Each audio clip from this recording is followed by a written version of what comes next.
Team USA is headed to the World Baseball Classic Championship after a 2-1 victory over Team Dominican Republic.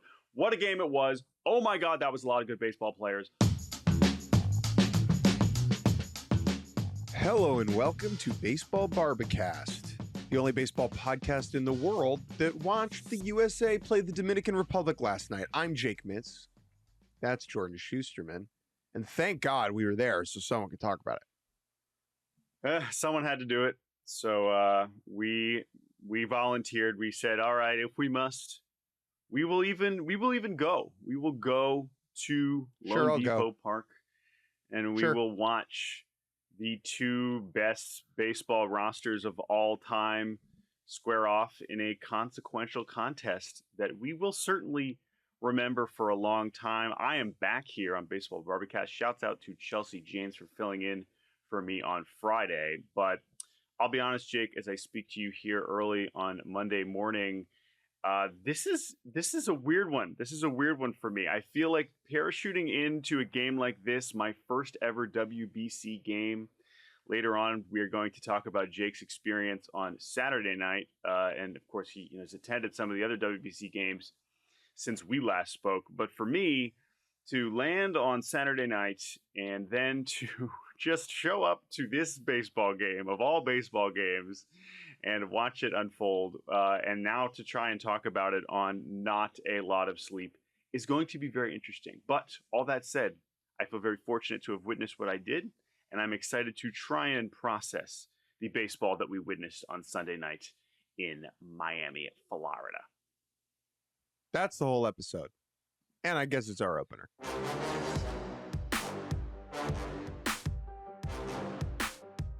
You know who didn't use an opener? Either of these teams. Paul Skenes on the bump for Team USA going against Luis Severino for the Dominican Republic. When all these players took the field right after the introductions before the national anthem, it came over me that I was sitting in a building about to witness the two most talented rosters in the history of the sport, non-All-Star Game edition, compete. And I got a little emotional about it, Jordan. I'm not going to lie. Not because, I was just super amped about Austin Wells and, Luis Severino and Bryce Terang, but just that, not to toot our own horn, but that I got to be in the building for that we were there to witness it. That is incredibly lucky and incredibly fortunate. It is that sheer fact we will remember for a long, long time. Yeah, I'm totally with you. And again, my kind of discombobulated introduction is mostly to convey that sentiment you just shared is certainly something that when we arrived at the end of last year's postseason, we really tried to get through. Because of how special, of course, the World Series was. But there was a buildup there, right? And obviously, we've been watching this tournament for the last 10 days, but I haven't seen a game yet in person. And that's also a really short amount of time and not actually that many games. And also, it's still March. And so, I'm not really in the mode of, covering a postseason game yet. And yet there I was last night watching this semifinal game that clearly these teams care a lot about, and I was certainly excited to watch. Yeah. And just to be thrust into it, and it was just like, oh my God, how did I get here? Am I actually why are all these feelings already here in the middle of March? It was really strange. It was like running a marathon and having no training, kind of. It's like I didn't build up. I didn't do 5 miles then 10 miles. It was like you're gonna go 26, and you're gonna go 26 right now. Yeah. It was really remarkable. Now, because Team USA did not win its pool, it was the road team on Sunday night. And it was the road team in energy as well. I would say that the crowd split at Lone Depot Park was, I think it was about 50% DR, 40 to 30% US, and then the rest neutral fans. There were a decent number of Japanese fans there that made the flight, watched their team get smacked, and then didn't have a flight home yet.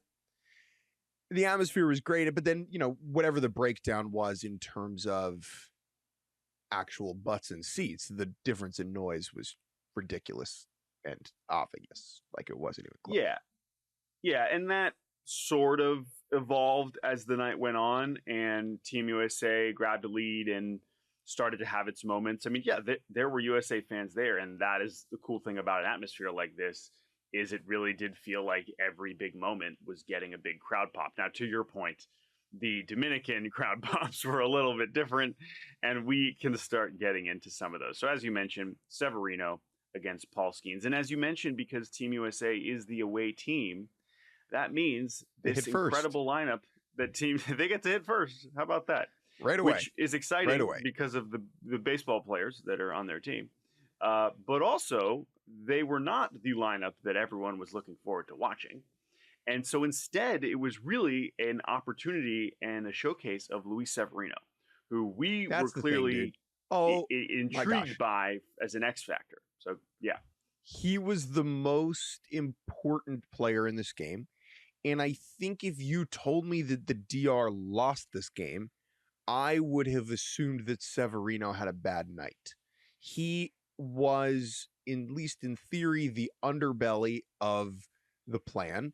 A pitcher who was once great and was then awful and hurt, and then was pretty good again. And last year was just okay. Now, granted, he had to pitch in Sacramento quite a bit of the time, something that he very obviously, clearly did not enjoy, as he was public about. But when you put him up against this lineup on paper, and you put him up against Paul Skenes, Severino was the weak link. And boy, was he not the weak link last night. He got into a little bit of trouble in a couple of the innings that ramped his pitch count up, but he was throwing absolute fuel last night from the jump. Yeah, and I'm glad you referenced what happened to him last night. And I had that thought going into it, which is just like, man, this guy whose entire narrative last season was how much he despises pitching at home gets the assignment where he effectively gets to have the greatest home field advantage you are going to have in a non-MLB situation, both in terms of the team, of course, that was behind him, but also the crowd and just the energy. And the stuff showed. I mean, he comes out and strikes out Bobby Witt Jr. and is screaming, and strikes out Bryce Harper and is screaming, and then get a little bit of traffic, but he gets out of it. Second inning, again, he gets a big double play to get out of that inning. And then the third inning, well, let's go to the bottom of the second, because I think this is where we have our first big moment on the other side here. Yeah, I would say this qualifies. I would say this was something. And this was not a crowd pop. This was in a crowd implosion. This at bat was very interesting. Junior Caminero against Paul Skenes. And with Caminero, there's just so much going on in the swing. Like, there's so much movement, but his hands are so fast that he can get to stuff. You kind of got the sense over the course of this at bat that he was selling out for the heater early in the at bat. He was early on stuff. Like, Skenes threw a couple of splitters below the zone that Caminero looked totally lost on. And we get to a 2-strike count, and Skenes goes to the sweeper. And I think that was a totally reasonable decision, because Caminero just looked geared up for the heater. But because he's a freako with quick hands, he's able to kind of keep his hands back as his body's moving forward. Skenes leaves it up a little bit. I mean, it was on the black out, but it was still elevated. A pitch that probably should have been down, and Caminero golfs it out to left, and Lone Depot Park. Whew, I mean, dude, that's what it sounds like. Yeah, and obviously you have the roof closed. That's going to help.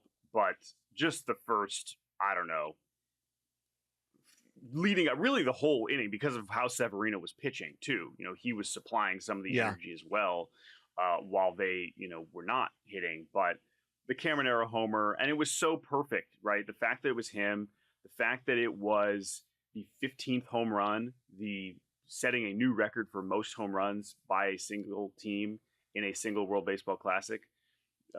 And at that point, it was like, all right, well, here they go, right? This is just going to be another Dominican party where there's just a bunch of homers, and we're watching. Of course, he has this incredible bat flip, and he's hopping around the bases, and And it's like, okay, Paul Skenes is awesome, but this team is completely unstoppable.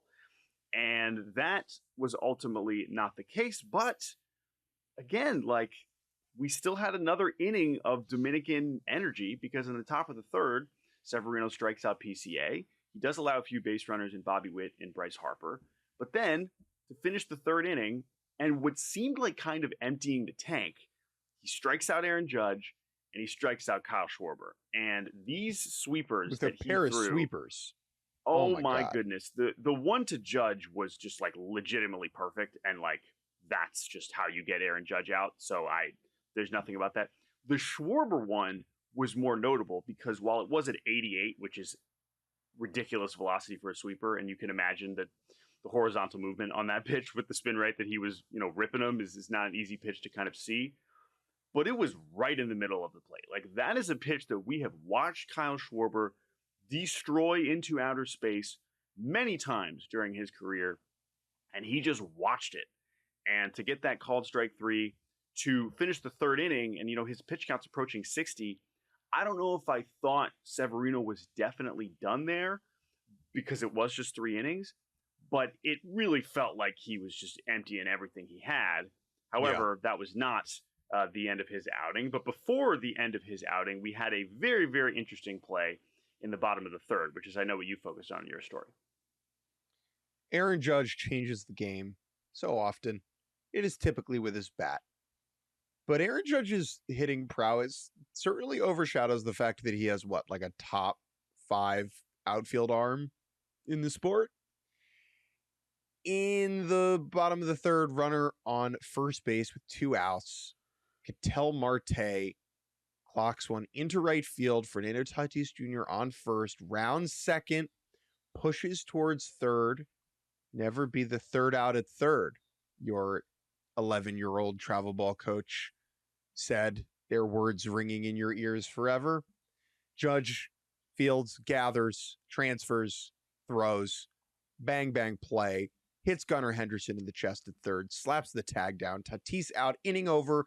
Juan Soto left to trudge back to the dugout. He would have had runners on the corners and 2 outs. And that play completely changed the game. Just totally changed the game.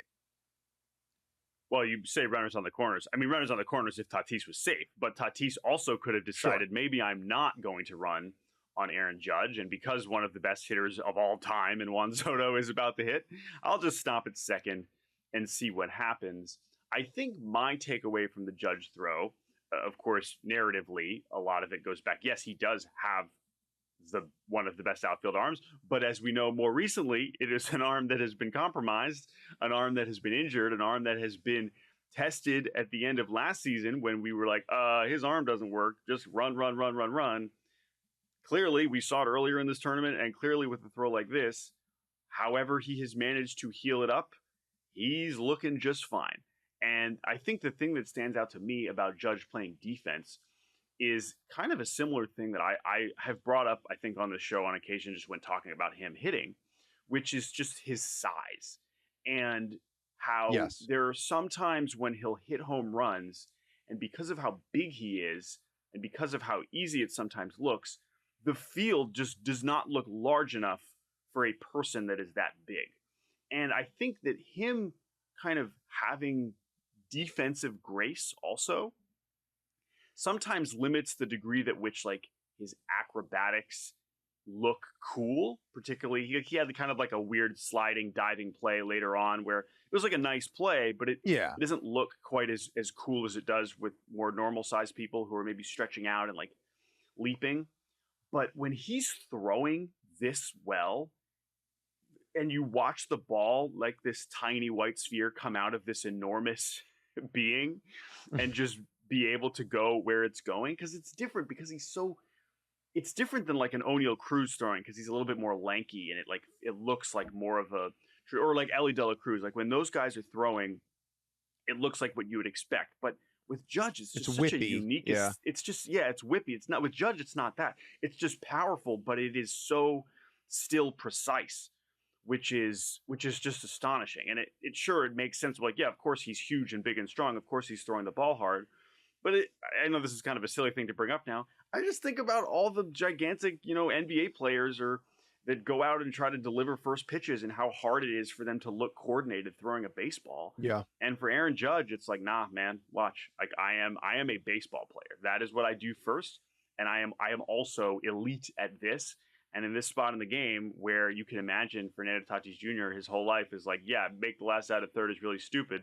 But also I'm Fernando Tatis Jr. What are you going to tell me to slow down? So he goes and tries to test it. And that was really the beginning.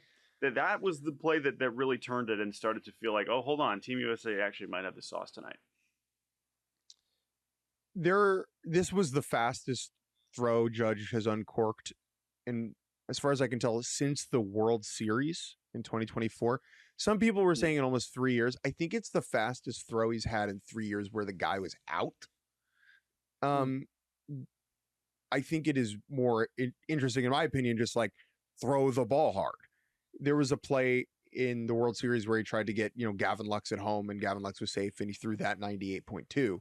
But this throw, I believe, was 95.7. He did not throw a ball that hard all of last season. Remember, he spent like a 10-day stretch on the IL with an elbow issue, didn't play the field for a while after that. So to see him unleash this was pretty impressive. And it is something that the Dominican team should have known, because Judge did have, not a throw that hard in the pool play round, but certainly one that made him look healthy. Now, this changes the game, I think, for a number of reasons, right? It flips the energy. It takes the bat out of Juan Soto's hands. And then, as we'll get to, it leads to a number of kind of cautious base running decisions from the Dominican Republic, where they start to play with a little bit more passiveness and caution the rest of the way.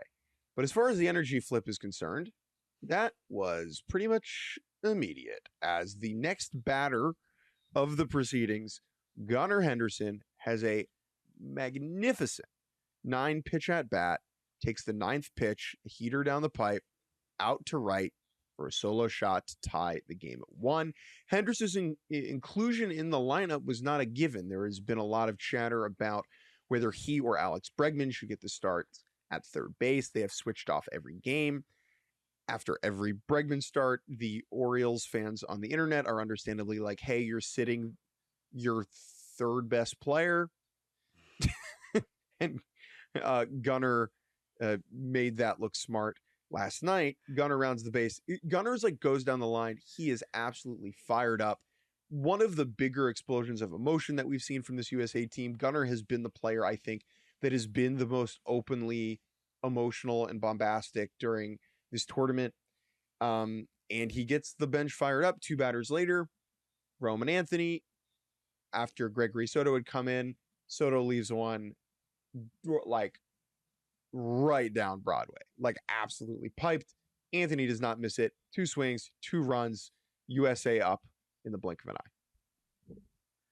And thus concluding the scoring for the evening. That was it. No more runs As were we scored all after predicted. that. That doesn't mean we're done recapping this game, but it is interesting to think that, yeah, there with 1 out in the top of the 4th was the last time someone scored in this game. Quickly back to Gunnar. I just think that, the Gunnar versus Bregman, well, we knew this dynamic in some form was going to, we previewed it when we talked about Team USA. There was going to be situations like this where it was like, oh, who do you sit? These guys are all so awesome. And, DeRosa saying, oh, ride the hot hand. Not only has Gunnar been swinging it well in this tournament, but he's crushed Severino in his career. It's like, that's all true. Playing Gunnar Henderson is not some managerial masterclass. It's just, he's one of the best players in the world. He's better than Alex Bregman. And so, yes, he should have been in the lineup, and he was in the lineup. And he delivered. And that at bat against Severino was, especially going 9 pitches after Severino had kind of seemingly maybe reached the end of the line the inning before. At the end of that at bat, Severino had stayed away from the middle of the plate the whole time. He eventually just goes right there. Gunnar doesn't miss it. I think the Roman Anthony at bat was even more interesting, because Gregory Soto comes in specifically, to get the lefties at the bottom of this lineup out. He immediately goes 3-0.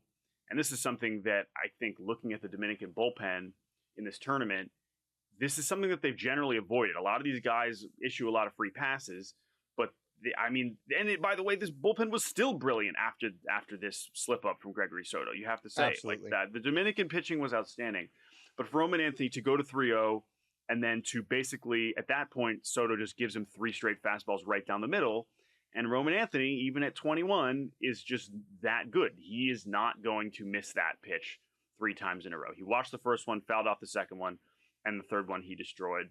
And Roman Anthony is incredible, right? He's the youngest player on the team by far. He was at the championship game 3 years ago as a fan, right at the beginning of his career. And he also was not on this team.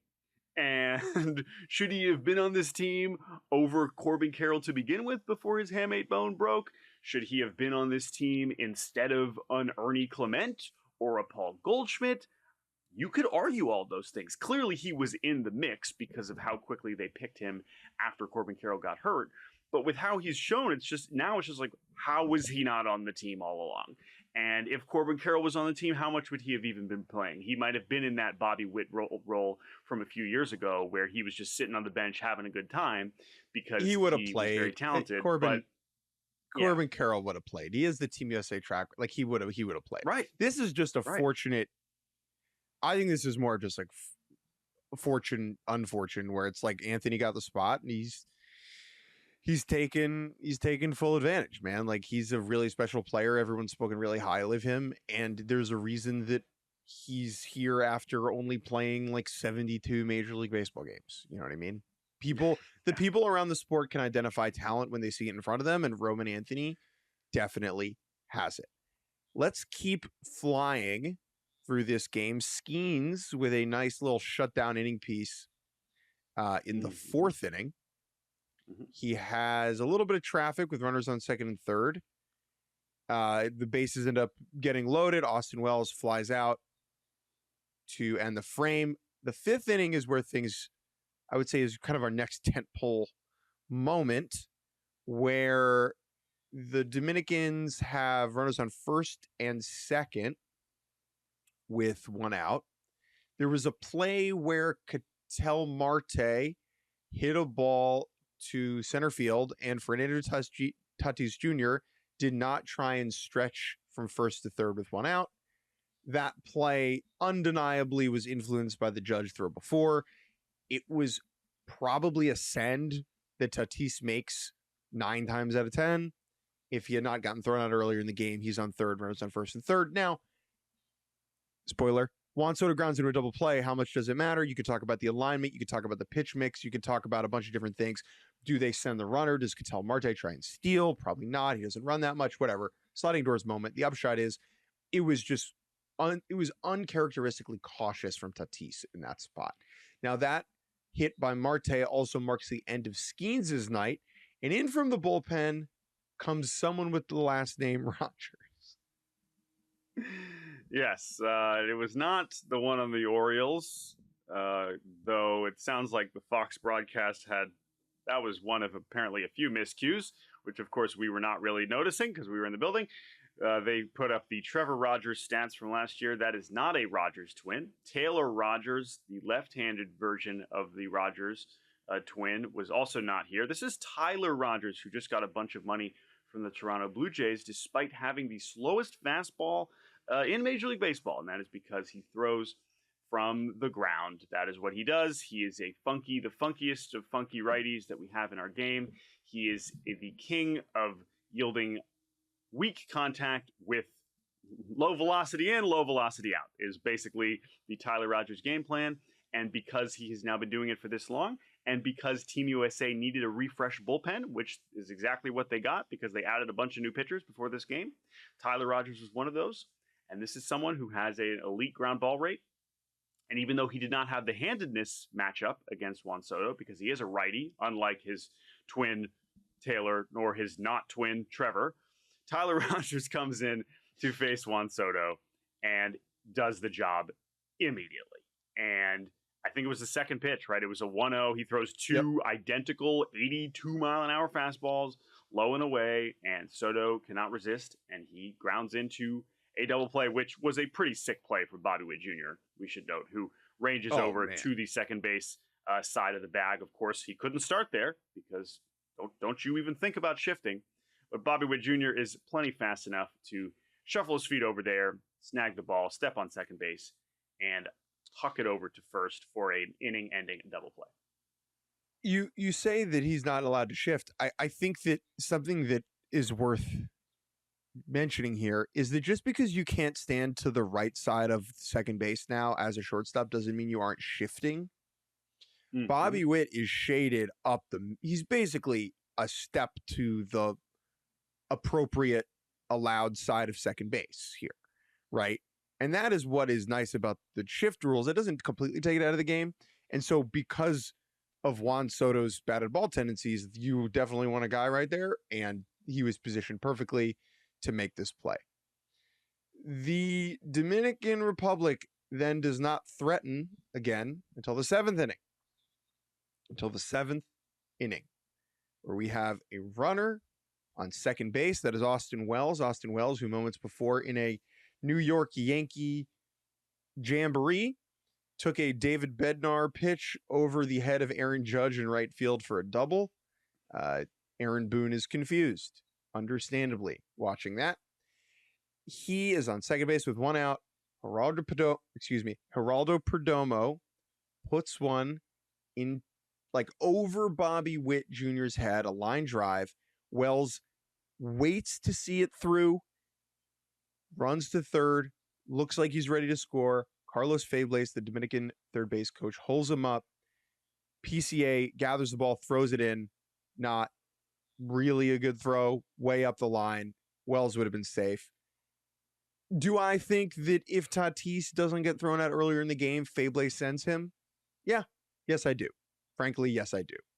I think that I asked PCA about this after the game. He was like, yeah, you have a play like the one Judge had, and it does change your thinking whether you're aware of it or not. And that moment proves absolutely crucial as the next two hitters, Fernando Tatis Jr. and Ketel Marte, both strike out against Bednar. Bednar displaying some incredible stuff after doing so against Canada in the quarterfinal. And yeah, I understand maybe you want to be cautious with the top of your lineup coming up. Sure. But I just think that the Dominican got a little bit passive in this spot. Yeah, and I think this is just a good time to just make the macro point about this whole game, which is what made it so unique, is, we mentioned the Soto double play earlier, and I was like, oh, that was the moment. Oh, that was their chance. That was the key moment where they could have scored. And there were a couple for Team USA like that as well. We blew right past Aaron Judge, destroys the ball to center field. Julio Rodriguez makes what was maybe a home run, Rob, but at least a tremendous catch. That was in the fifth inning. But you have all these little moments where both teams come close to scoring, but because every hitter is amazing, you're not like, oh, that was it. That was their chance, because there's just another awesome hitter coming up. You mentioned the top of the lineup coming up. Well, the guy that had just got the hit batting ninth, Geraldo Perdomo, just led the National League in WAR last year. So when you have this many good players, you literally cannot turn away, because every single pitch is high leverage, particularly because it's a one-run game the entire time. And so that was the kind of the tension that I think was undeniable throughout it, even if I was still adjusting to watching this kind of baseball game in the middle of March. That was what was really cool. And yeah, the Bednar escape was unbelievable. Top of the eighth, nothing really happens there. Seranthony's, because again, the Dominican bullpen is doing their thing, right? So Brazaban's great, and Uribe's great, and Seranthony's great. 4 outs from Huascar Brazaban. Book it, Love baby. That guy. Love that Team guy. USA's offense. Look, if you're listening, you know what happened. USA wins this game. Team USA's offense did not look good last night. Again, nope. They threw it into cruise control after the fourth inning. They did not get a base runner to second base after the fourth inning. Their only base runners were a Kyle Schwarber single, a Kyle Schwarber walk. The rest of the way. That was it. And wow, it didn't matter because their own bullpen was incredible, but this offense was underwhelming once again. Anything on that before we go to the ninth inning? No. So Garrett Whitlock, my goodness, is that guy good? I mean, he's Bednar escapes, and then Whitlock goes 1-2-3. But that bottom of the eighth begins with Juan Soto being called out on a slider below the zone. Now, and in the moment, I thought, okay, that was not a great call, but you know what? Garrett Whitlock is nasty. it is what it is. It's fine. We move on. It's leading off an inning. There's plenty of other good hitters still to come. It's a 1-2 I'm not going to count. focus on. It's a 1-2 count. I'm not going to focus on that one too much. But we fast forward to the bottom of the ninth, and this is a little bit of a different story. So here comes Mason Miller, who also pitched against Canada a couple of days ago.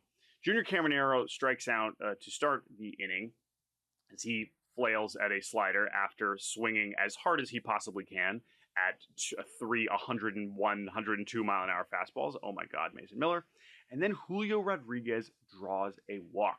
This was the first walk of the game for the Dominican team, which speaks to the United States pitching efforts. Julio had been hit by a pitch by Skenes earlier in the game, so that was another free pass. Perdomo, I believe, also had a hit by pitch earlier in the game. But otherwise, if there is something that Team USA has undeniably been elite at in this tournament, they have thrown strikes. Their strikeout to walk ratio is completely ludicrous, and it was only added last night against a Dominican team that, by all accounts, every offensive metric coming into this game was ridiculous, and that included drawing a ton of walks. But Julio, with one out here in the ninth against Mason Miller, is the first free pass USA allows. Then we have a moment that I will certainly remember from this, which is Oneil Cruz pinch hitting for Austin Wells. And while this at-bat does not end in anything I will necessarily remember for a long time, just the feeling of watching Mason Miller, who is one of the hardest throwers in the history of the sport, against Oneil Cruz, who is one of the two hardest hitting humans that we have ever seen on a baseball field, and thinking about what would happen if he actually does connect. And that would be true if these guys face each other in the middle of August. But in this situation, just thinking about that possibility was riveting. Ultimately, it was not to be. Yeah, it was just a ground out. But if I got a call from a scientist, right, and that scientist said, hey, can you break the space-time continuum and open up a wormhole, but you're only allowed to use baseball, I would probably go with Mason Miller and Oneil Cruz to try and do that for me. But that is not what happens. A wild pitch, I believe, during that bat does send Julio Rodriguez to second base, though. So we have the tying run on second base. After Cruz grounds out, Julio is Cruz then moves that runner over to third. Yes. Yeah. It's runner on third, 2 outs, bottom of the ninth, 1-run game, Geraldo Perdomo at the dish. And we will talk about that after this break on Baseball Barbacast. And welcome back to Baseball Barbacast. On let's preview the Reds bullpen. No, I'm just kidding. The moment of this game that will endure, it is unfortunate because it was a missed call. With the count full, Fernando Tatis Jr. on deck, Mason Miller unleashes his slider, I believe. Slider. Yep, slider. About 2 balls below the strike zone, 3 balls below the strike zone, definitely below the strike zone. Will Smith, one of the worst framers in the sport, scoops it up, frames it, strike 3, game over. And everyone knew. There are missed calls that happen where you can't really tell in person because you're far away and the strike zone is small. This was obvious in real time. It's easier to tell up down in real time than it is in out in real time. And it was shocking, dude. It was unfortunate. It was a bummer. And it certainly raised discourse about the oncoming automatic ball strike system. Yeah, there's a few parts of this that we'll certainly get into, knowing that it was going to be the big talking point. The home plate umpire, Corey Blazer, who is a veteran MLB ump. He's not, if you go look at ump scorecards of the past few years, he is not notably good or bad. He is just one of the major league umps that we have, and most of the umps running these games and getting the assignment behind the home plate are major league umpires. And by the way, I saw like a version of the umpire scorecard that says that other than these 2 calls towards the end of the game, it sounds like Corey Blazer had a pretty good game. You look at the rest of it, like it didn't seem like it was something we were talking about all night. It was not like we were noticing left and right, like, oh, whoa, what was going on there? But this play, this moment in this spot with ABS looming, like these are the last important games that we are going to have without the challenge system. And that is impossible to not think about when you see a moment like this.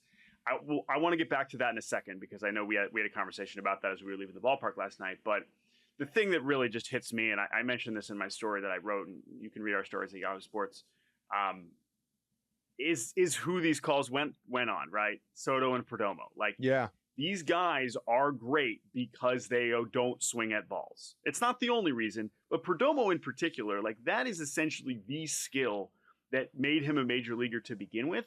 And then he's of course taken that core competency and become an incredible shortstop and added power, and he's a switch hitter and all these other things. But the ability to discern ball and strikes, as we know, is part of what makes Juan Soto so special. And so to have that skill on display, to succeed in discerning that ball is not a strike, and to essentially be punished for it, or at least not rewarded for that in this huge game, when those are the skills that make this lineup so special. Geraldo Perdomo, the 9-hitter in this lineup, having that kind of plate discipline is not something that any 9-hitter in the history of the sport has ever had, because why would a hitter that good ever be batting 9th? And so to have that happen to him at the end of this at-bat, that is on top of course, this being the last out and the tragedy of this ending DR's run. It's not the only reason they lost. As we mentioned, Team USA's pitching was unbelievable. But that it was those two guys in particular is what makes this so crappy, and also why I think people are excited to see hitters like that have the opportunity to say, hey, ump, you screwed that one up. Now, even though ABS is coming, just because the system exists does not mean teams will have challenges in these spots. And that is so important to remember, because while in theory this was the last horrible missed call to end a game, that is not true. This will happen again. A team will get screwed, they will get squeezed, and they will be out of challenges. And that will be a discussion all its own. But we cannot pretend that just because we have ABS now, this is 100,000% in the clear. I do think that a moment like this, I'm curious to see how it will impact the way that teams use challenges. Like for me, after watching this moment in person, right, I was like, you need to, you need to enter the 9th inning with a challenge. You need to enter the 9th inning with a challenge. Just in a playoff game, if the score is within 3 runs, like you got to have one. Yeah, it's a great point. And that's what I've really been thinking about, is knowing that this is going to still happen again because a team is not going to have a challenge, and whether it's impossible to forecast exactly the situation that is going to lead to that. But will the response to that be, oh, hey, you idiot, you shouldn't have challenged in the 5th. Oh, this team's strategy with challenges has always been reckless. This is on the manager. This is on the front office. This is on the coaching staff. This is on this player or these players together collectively not, applying their team strategy to make sure that they still had a challenge later in the game. Or is the response just going to be, we should have full ABS, right? Like, I honestly think that there's going to be a point where it's like, well, that is how you prevent this. If you are that. Now, again, if you've listened to this show, you know that is not something that we particularly want. And that is not something that I think a lot of people particularly want, because of, based on the surveys that MLB did, that's from fans, that's from players. That is how we ended up on the challenge system to begin with. And I think that that's a good thing. And I hope that that's where we stay as opposed to full ABS. But I also think it would be natural if we do get to that point when that does happen inevitably, and we're like, well, wait a minute, we do have this technology. Why don't we just do this all the time? I'm not particularly looking forward to those conversations, but it is unfortunately a thing we have to reckon with, because this is not the last time this will happen. However, there will also be a situation where it does not happen, specifically because a team does have a challenge left. And that will also be a time where we will look back at this moment and be like, man, that would have been cool if Perdomo could have challenged, reached base, and been the go-ahead run in this incredible game between US and DR. But instead, this is the moment that is... There was a lot of cool stuff that happened in this game. This is something that is going to really linger. And that's especially relevant because this all-time highlight reel that you're watching of all of these Hall of Famers on the field is going to end with a call that is very obvious does not look good.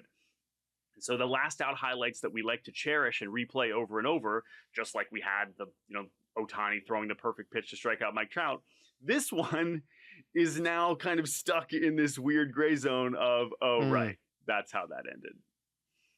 Yeah.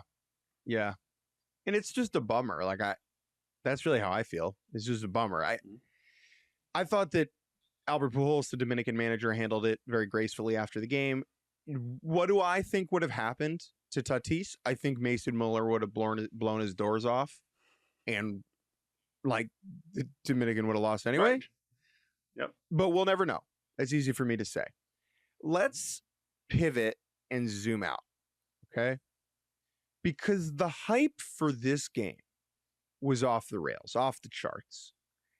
Now, we're part of that. We are the media.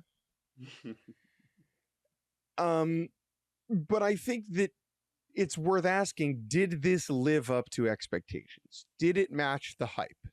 In some ways, yes, and in some ways, no. Yeah, and I'm kind of struggling with this. This is also something that I don't want. We always do our best to just tell you how it felt if we're in the stadium, particularly in the postseason when we're there. But even if we're reacting to something that happened at home and we're having the same experience and as most of the people listening, we're just trying to tell you how it's feeling to us. This is also one that I'm not totally sure how this was felt by the average person watching it at home versus the people, in the stadium, and whether this game will actually age well. And it's like we're still talking about this because of some of the stuff that happened during it, and even because of the ending to a degree. To me, watching it, I've mentioned sort of some of the feelings as it unfolded, where you have all of this talent and knowing that every single hitter that is coming to the plate can do something. And while not every pitcher that was on the mound is necessarily a household name, especially on the Dominican side, once you have the bullpen, the stuff is still some of the best stuff you've ever seen. And so every at-bat, every moment did feel like it had weight. But it didn't have the same feeling of a like, oh my God, where you kind of elevate to this level of you're looking at each other in the press box, or even maybe you're watching with friends at home and you're looking at each other like, what am I watching? What is this game that we have arrived at? Which is of course a feeling that we had during the postseason on many occasions last year, and certainly in Game 7. So I never had that feeling, but it was still special in its own way. It stayed on the rails, right? This game never went to the Twilight Zone. We never got weird and wacko.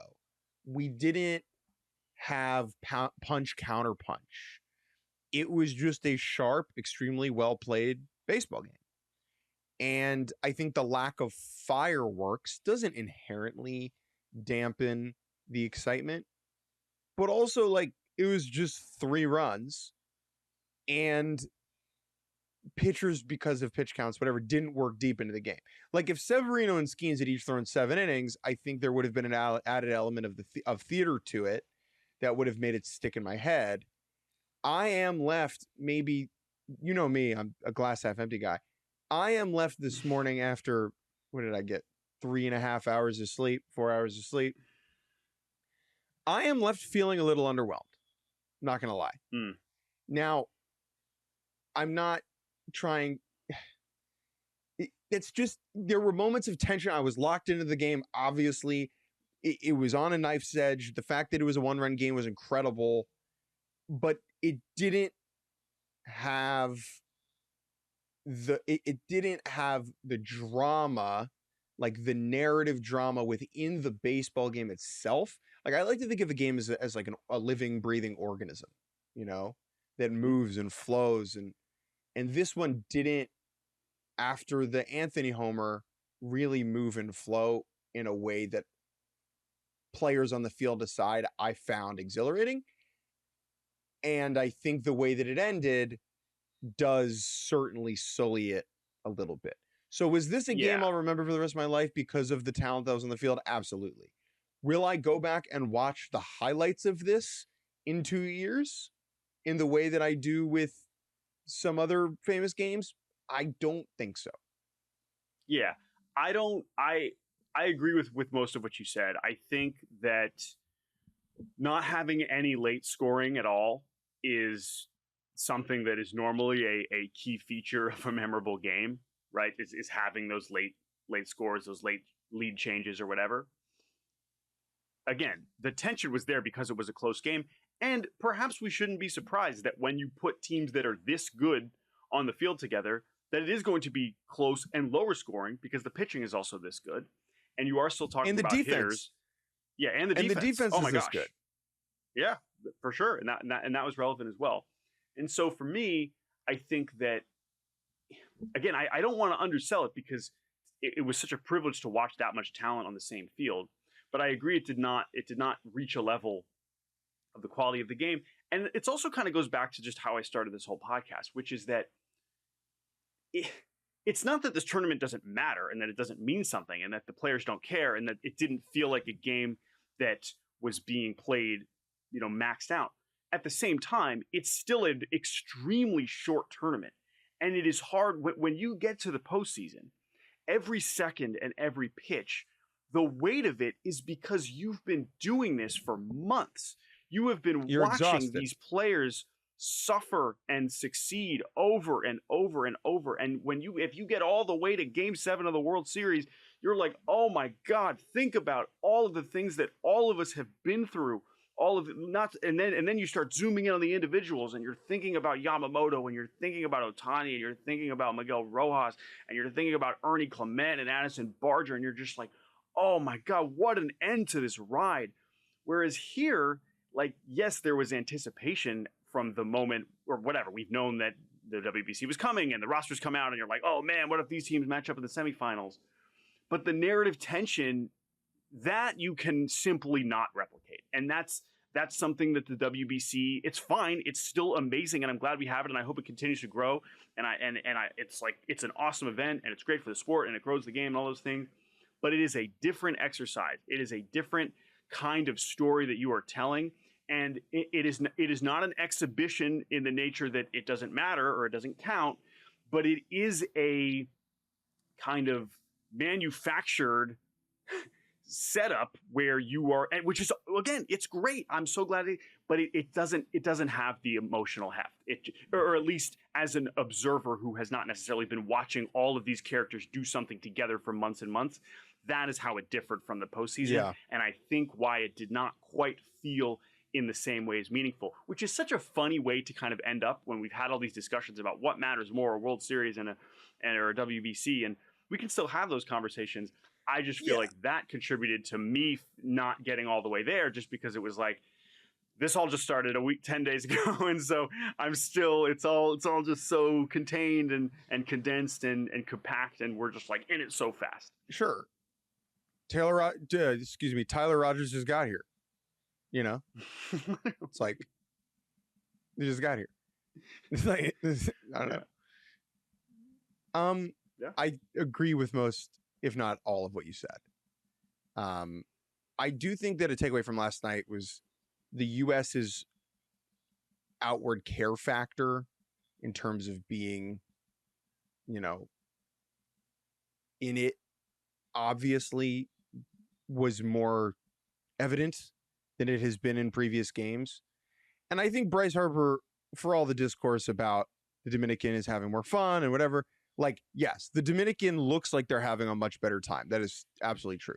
But what Bryce Harper said about, like, he can't dance like Tatis, like, he is right about that. These guys on the U.S. team are being who they are. Now, there is a conversation to be had of, like, does this U.S. team culturally represent the entirety of baseball in America? Probably not. Is that the responsibility of the person constructing the roster? Or are you like, the roster is pretty freaking good? It's more an indictment of where maybe the sport is at. I think that, I mean, let's just do the USA vibe check here, right? Since we last talked, I mean, the last time Jordan was on the show, they were not through to the knockout round for sure yet. And a lot has happened since then. There has been this, we've talked about the efficiency, the business-like nature of US's run. And I do think that it would be foolish for, as Harper said, to just be shaking their hips like Tatis. But there have certainly been some odd moments throughout this run. Yeah, and I think that a lot of that is still like there are still parts of that energy around the team that are still there for sure, right? I mean, you're still hearing just, we got a job to do, this is something we came here to get these wins and we got it.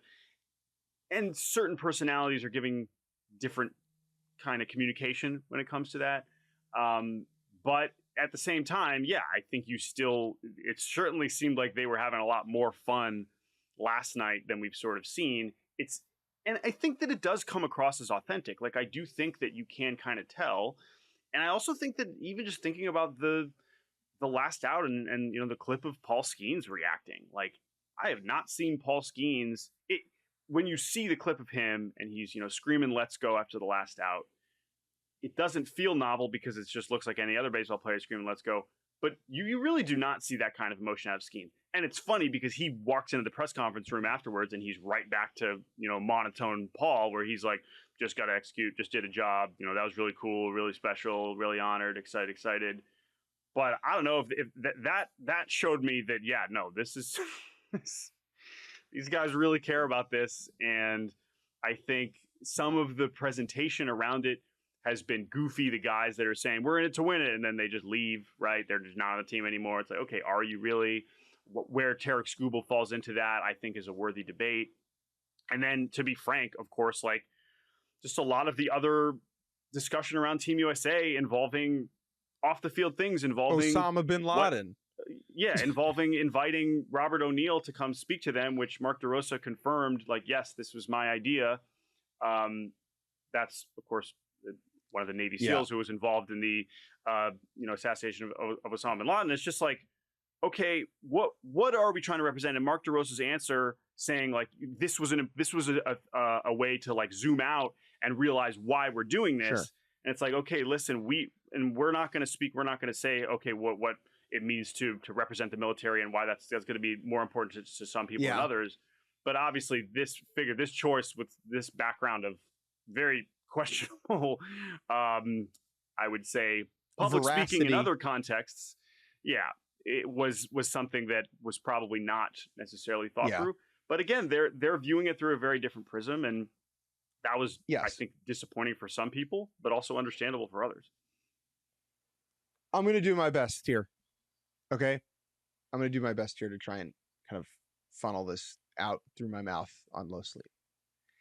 There's two dynamics at play here. I think the decision to have Robert O'Neill talk was bizarre and a misstep, not because of his background as a member of the military, more on that in a second, but because this is a very controversial figure who has said some very inappropriate things, whose entire brand seems to be dependent on something that is not necessarily true. Someone who broke the Navy SEAL code of silence to make himself something of a public figure. If Mark DeRosa and Team USA wanted a military veteran who served to come speak to the team, I think that is, based upon the makeup of this team, a reasonable choice.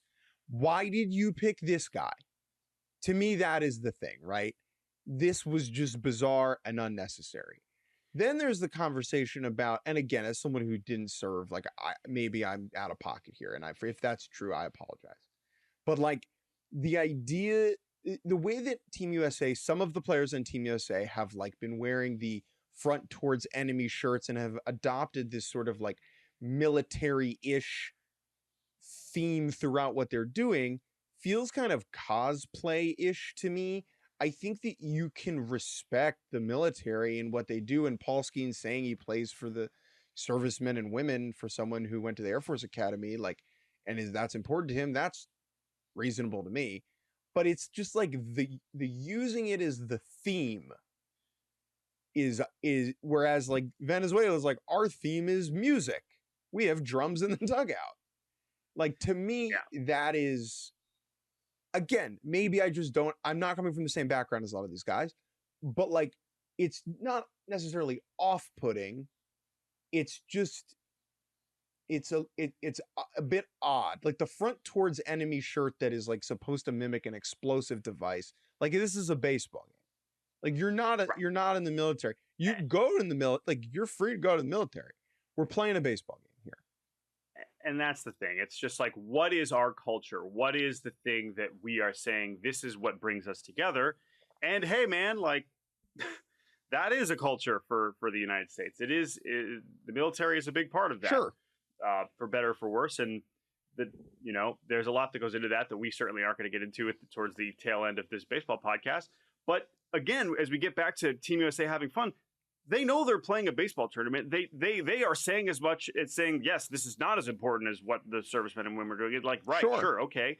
So then let's just keep it here. Let's just then let's not act like this is some urgent combat and taking it in a way that's, because that I think is what is the beauty of, and maybe we can spin this back to DR and kind of saying goodbye to them before we take one more break, which is just like what has been so incredible watching these other teams, and DR is a big part of this. Venezuela is of course a big part of this, and we saw that in the game between them, and all the discourse surrounding, oh, look at how these players interact while they're facing off against each other versus Team USA. This really like, no, don't talk to me, don't shake my hand. I'm in combat. This is so urgent, and is this incredibly beautiful balance of we are competing and we love this for the same reason. This sport has brought us so much joy, so much opportunity that is why we are all doing this together. And I think by the end of last night, the way that the USA players, a lot of other ones were talking about it, the way the judge was talking about it, I think got to that point too. And I think that is good. That is a success. That is, I think, something that this tournament has successfully done. Can I hop in? Can I hop in here? There, like 15 years ago, 20 years ago, I don't think that the best players on Team USA would have been like, dude, the way that the Dominican team is having fun, that is so awesome and it's entertaining. And I love the way that they're enjoying the sport.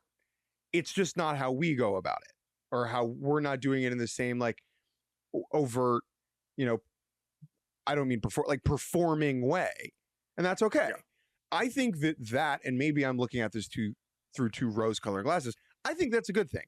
I think that means the sport has developed in a positive way over the last number of years, where this, like, we did not have Team USA, directly shaking fist at sky, being grumpy about the Dominican team doing what they were doing. You know what I mean? Right. Yeah. Yeah. Which is good. And again, I think that as Bryce and I know PCA talked about this too, right? It's fine. We don't need all of the teams to react in the same way. And I know that that's the instinct every time these clips go by. Oh, well, why can't we have this every day in MLB? It's just not realistic. It's not natural. It's not authentic. And so finding a way that is authentically these teams that can feel like these games can matter, that it is fun, that it is some of the most fun baseball. I do think we've gotten to that point. Just we've obviously Team USA in particular has had some bumps along the way that has made it a little bit more difficult for us to get behind that notion. But I think now we're a little bit closer to that. And now they're one win away from doing what we all thought they probably should have all along, which is going to, of course, depend on what happens tonight at Lone Depot, which we can get into. But anything else we want to wrap up on Team USA for now? Of course, we're going to keep having versions of this conversation because they still have one more game to play. But again, there's parts of this that are complicated, and we're doing our best on minimal sleep to convey how we feel about it. But yeah, that's where we're at. I'd be curious how people who listen to our show have taken it in over the last few days in particular. Yeah. Send us an email. I really do want to hear from people on this, because the thing about, Robert J. O'Neill that has kind of stuck with me is like, is this the person that we want representing the sport on a national stage? Right. Yeah. Is this who we want to be associating with? And for me, the answer is no. Like for Jake Mintz, 30 years old, 6'1" on his college baseball player page, the answer is no. Is the answer yes for you? And if the answer is yes for you, like I want to know why. I'm curious. Please email us, baseballbarbercast@gmail.com. All right, let's take a break. And when we get back, we will preview the other semifinal that will happen tonight, Venezuela, Italy. Welcome back to Baseball Barbacast. We've gone long because there was a lot to talk about with that ball game. But we have a whole other semifinal to preview and kind of a final to preview. By the time you're hearing this, we're probably already at the diamond for Venezuela against Italy in the semifinal, the winner of which will move on to the championship game on Tuesday night to face the United States of America. How did these teams get here? Italy defeating Puerto Rico 8-6 in a game where they once again jumped out early and often, poured the runs on, and then hung on for dear life in the ninth inning. Vinny Pasquantino and the Fightin' A's are just the Cinderella story of this tournament. They've yet to lose a game. They will be taking on Venezuela, who knocked out the defending champion Japanese team the other night. I was in the building for this, 8-5. This, I think, was the best game of the tournament in terms of was loosey-goosey in that traditional postseason sense. Wilyer Abreu with the big swing in this one and a bat flip that nearly touched the roof of Lone Depot Park. I think Team Venezuela is a story all its own, but I would like to say goodbye to Japan here, considering how much air and energy we gave to them leading into the tournament. I actually think it's that simple. This was framed as an upset by some people, a shocker. Turns out Venezuela just had a better baseball team. Yeah, and if you go listen to our pal Yuri, not just in the appearances that he's been on this podcast, but also his own work, the Talking Yahoo podcast, and all his work he does at Yahoo Cosmopolitan. Yuri knows this team as well as anyone, in the English-speaking media space, and he said it. If you listen to how he talked about Samurai Japan, he said, yes, there is real talent on this team. Of course, you have the best player in the world, Otani. You have a pitcher like Yamamoto. You have this elite NPB talent.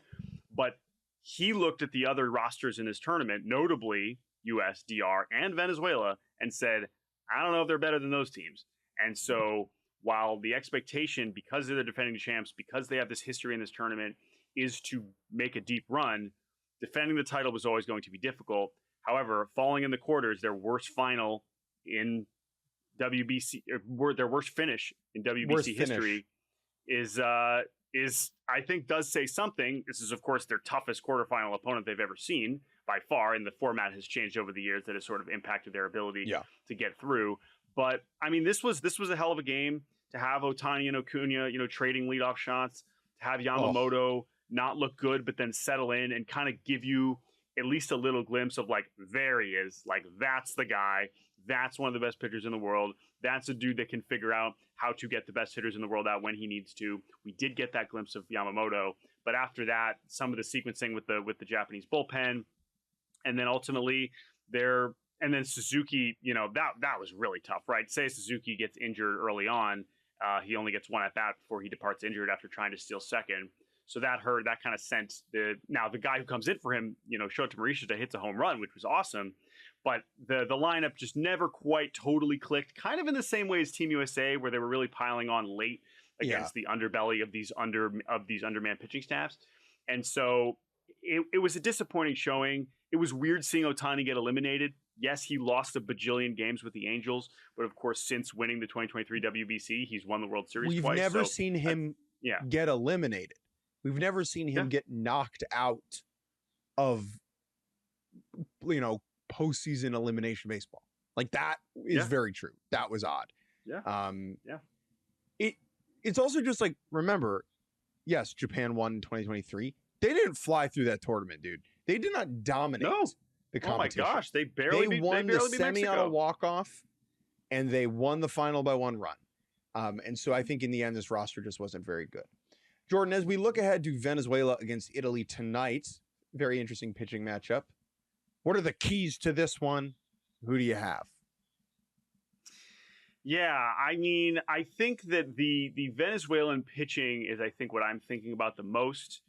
Their bullpen has also been tremendous, but it has also been leaned on quite heavily. Guys like Angel Zerpa and Jose Buto, and Daniel Palencia. We've seen these guys come in over and over and get some big outs. as we've seen with Team USA, like they keep throwing Bednar and Mason Miller out there and Whitlock, and like if these guys are available, these guys are available. The difference tonight is that because the championship is tomorrow, I think manager Omar Lopez, even if they have a steady lead of a couple of runs, is going to have to make some decisions, because I don't think it's realistic to expect someone that pitches tonight to pitch tomorrow in the middle of March. I just don't think you're seeing back-to-backs. I could be wrong. Maybe Palencia is ready to roll to close out Italy and to close out Team USA, whatever, we'll see. But because their starting pitching is already quite thin, with Montero, we'll see a little Luinder Avila from Kansas City probably, who's pretty good. That's what I'm thinking about. It's just how many pitchers does Venezuela use? Who do they use on that coast? Now, of course, all that scenario I'm just laying out is assuming that they have a lead against Italy. And Italy has not lost yet in this tournament, and Venezuela has. So I'll throw Italy back to you and what you're thinking about there, because they have obviously been incredible and have not really had to play from behind at all in this tournament. That's the thing. That's I guess the whole what are you thing. thinking about for them? That's as much as we like their bullpen compared to what it was, it is not as good as it maybe needs to be. The way that Italy has won these games is they have gone up early and they have hung on for dear life. They really only have like 1.5 relievers that I feel really good about, right? Yeah. Greg Weissert is the guy. And so they need to score, they need to put runs on the board. Now, I think they can do that against Montero. I think they really can. I think that is the type of pitcher that they should be able to do damage against. If this game is close and low scoring, I got Venezuela. If this game gets off the rails, I think I lean Italy. I'm very excited for you to see the Venezuelan crowd tonight. It is very different than what we had last night. I think that there will be tension in the building tonight, but it will be a little bit looser in a positive way than it was for USA against the Dominican. Now, whoever wins this game will move on to the final to play Team USA. Team USA will be throwing Nolan McLean in that final. And who will it be for Venezuela? Well, that's the thing. It's hard to imagine they would go back to Erod. Now, Eduardo Rodriguez, who started against DR and did not throw well, he would not be facing DR again, which we thought would be a possibility. That I really don't think would have happened. But maybe they would throw Eduardo Rodriguez in that game. I think the McLean choice is interesting. We're not going to pod again, before the final, so we're not going to preview it exactly. But I do think that is a big part of this as well. And, for Venezuela, these last two games against Japan and DR, they have been viewed more as the underdog, even though, as we just laid out, maybe they shouldn't have been against Japan. So how they handle being the team that's supposed to win against Italy, as good as Italy has played, that'll be really interesting. But I do think, as you mentioned, this game's a little bit more likely to go off the rails. I think I agree with that. I think because of the status of these two pitching staffs, there's still good pitchers here, and maybe we end up with another 2-1 game. Maybe that happens. But I think this one is more likely to be high scoring and a little bit more chaotic. And for that reason, I'm obviously quite excited. So we'll see. We will see where this goes. We will see who does face Team USA in the final. As I mentioned, you will not hear from us again until after that final. So we will be back on Wednesday. But any final thoughts before we say goodbye and maybe go get a few extra hours of sleep before we do this all again here in Miami? Or two. Whew. Feeling lucky. Thank you, folks, for listening. Jordan, tell people about Yahoo Fantasy Baseball before we get out of here, please. It feels weird because we've been so focused on WBC. Opening day, almost here. Just a little over a week away. That means fantasy baseball season. Also almost here. Draft with your friends. Join a public league at Yahoo Fantasy. Sign up Yahoo Fantasy on the Yahoo Fantasy app or yahoofantasy.com/baseball. I've already done a couple of drafts, and I've had a good time. But that's it for today's episode of Baseball Barbacast. Thank you, Jake Mintz, for co-hosting with me. Thank you, Andrew Hartz, TJ Brassel, for producing. As always, we appreciate it. Email us, baseballbarbacast@gmail.com. We did our best with the limited sleep. We hope we didn't say anything too stupid. But if we did, let us know. We always appreciate the feedback. Enjoy the last two games of the WBC, everybody. We will talk to you on